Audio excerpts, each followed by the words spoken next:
欢迎来到巴巴娱乐呀频道，请订阅频道，所以大家不要错过当天最热门的新闻。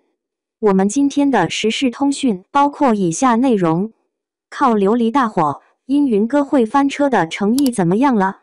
程毅迎来了自己31岁的生日，举办了一场盛大的生日会，合作的多个品牌方也发来了生日祝福，还在重庆解放碑有生日投屏。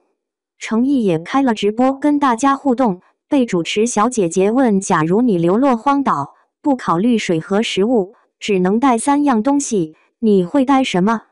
他认真的回答：茶杯、鱼竿、花衬衫。还被问到指甲油色号，因为很多网友觉得他的指甲很好看，结果他根本就没有涂指甲油。此话一出，程毅火速登上热搜，超话排名第7，热度居高不下。要是在前几年提到程毅，那绝对是查无此人。琉璃的成功的确给他的事业带来了很大的影响，只不过好坏都有罢了。成也琉璃，败也琉璃。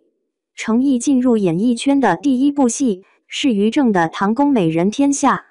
虽然剧土归土，但这里面知名演员还是很多的，张庭、明道、李小璐、杨幂等都有出演。而彼时还是小透明的程毅，只能在剧中饰演一个宫廷侍卫，后来又在《王的女人》中饰演陈晓的随从。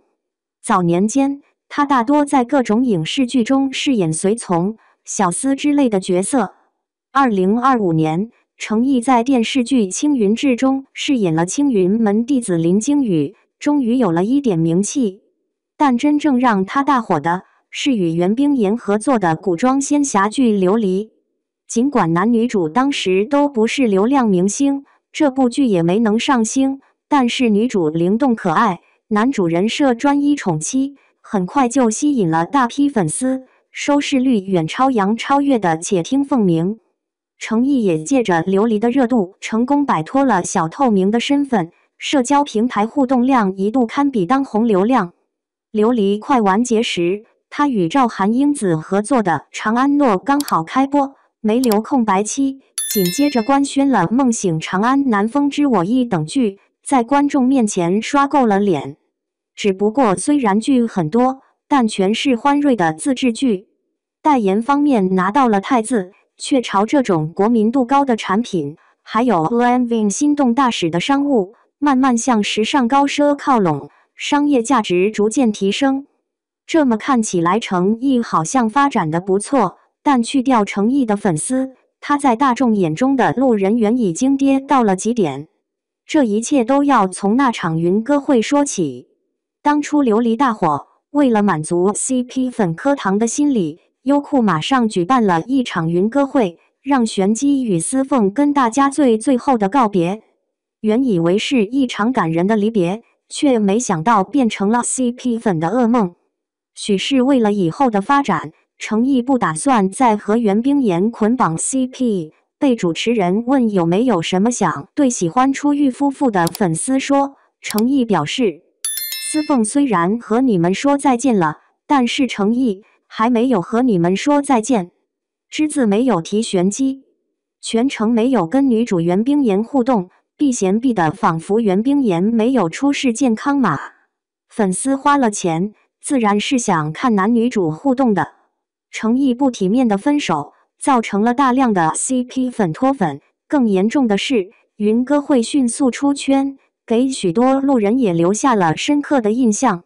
于是，凡是有剧男女主 CP 营业，网友必提程毅。司藤热播，景甜和张彬彬各种甜蜜互动，合体扫楼。程毅和云歌会被拉出来鞭尸。山河令大火，张哲瀚和龚俊采访，综艺亲密互动。程毅和云歌会又被拉出来鞭尸。快乐大本营先后请了景甜、张彬彬和张哲瀚、龚俊营业 CP。程毅和云歌会再被拉出来鞭尸。山河令完结之后，优酷也为他们举办了一场演唱会，在当天热火朝天的帖子里，果不其然又出现了程毅的身影。他仿佛被钉在了云歌会的耻辱柱上，只要有 CP 营业，他就会被网友拉出来嘲讽一番，并且这个情况会一直持续下去。有云歌会事件在前，以后他演的剧除了粉丝，没人磕得下 CP， 吸粉的可能已经微乎其微。不知道事情发展成现在这样，程毅有没有后悔当初的行为？一夜爆红又一夜沉寂的明星们，娱乐圈讲究玄学，因此有许多一夜爆红的人，但也有很多人没有抓住机会，在爆红之后就快速沉寂了。因网剧《太子妃升职记》爆红的张天爱就是一个例子。《太子妃升职记》算是划时代意义的爆，虽然剧组很穷，服装道具劣质，只有一台永不停歇的鼓风机，男女主更是查无此人。但张天爱确实被拍得很美，甚至有一点早年港星的感觉。因此，张天爱走进观众视线，成为大众女神。如同程毅一般，为了自身的发展，张天爱的经纪公司决定拆掉她和盛一伦的 CP， 但也没能体面的分手。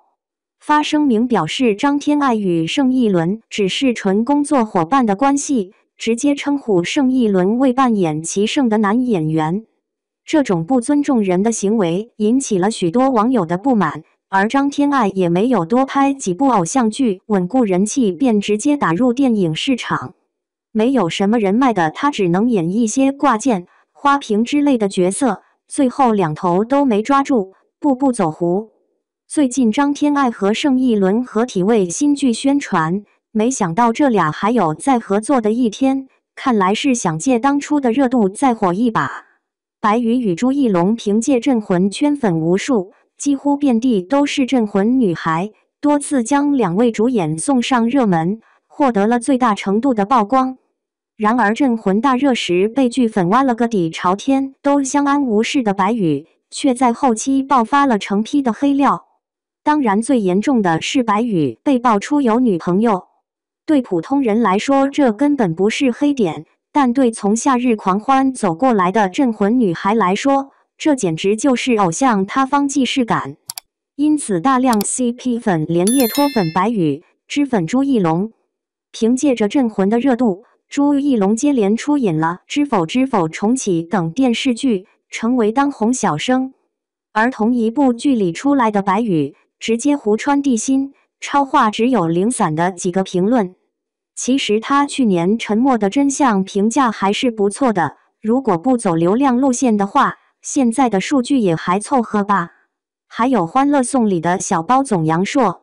这部热播剧除了带火舞美之外，风流倜傥的小包总也给杨烁带来很高的热度，毕竟他和冷酷无情的安迪在一起，两人之间还是很有看点的。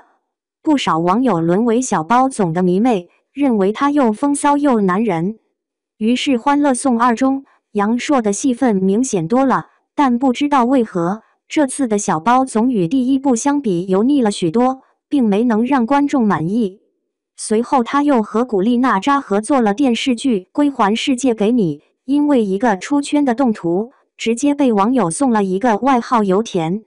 后来杨烁就慢慢被大家遗忘了，被爆出有8000万片酬，网友第一反应不是片酬高，而是他这么糊都能有8000万片酬。